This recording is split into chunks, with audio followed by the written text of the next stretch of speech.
I'm René Barilleaux, head of Curatorial Affairs here at the McNay Art Museum and co-organizer of Michael Tracy, The Elegy of Distance. Michael's very first museum exhibition was in 1971 here at the Marion Kugler McNay Art Institute, now the McNay Art Museum, and his last exhibition was organized with him starting last year prior to his death in June.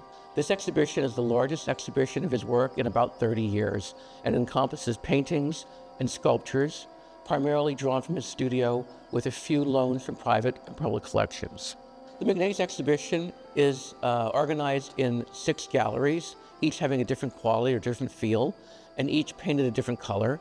And each gallery includes both paintings, primarily paintings, with some sculpture.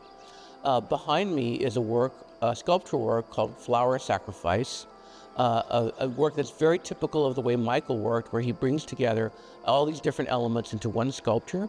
He also is very interested in processions and pageants and parades, and so there's a method for this sculpture to be carried through the streets as in a religious procession.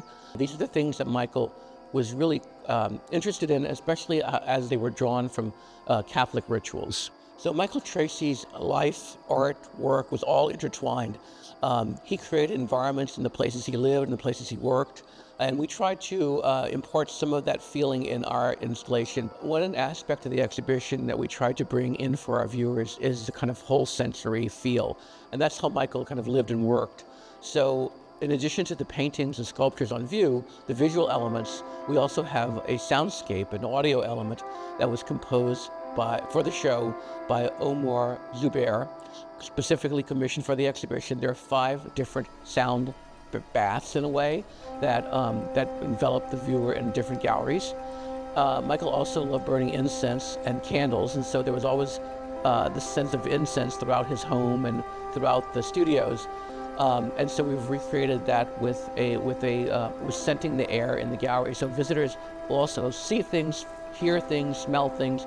It's a complete kind of sensory experience, and that's really how Michael lived and worked. He made regular visits to India for jewelry production, so the kind of colors and atmosphere of India have crept into his work as well, and his very strong interest in Eastern religions kind of then influenced the quality and the color that you see in his paintings, especially in the room we're standing in.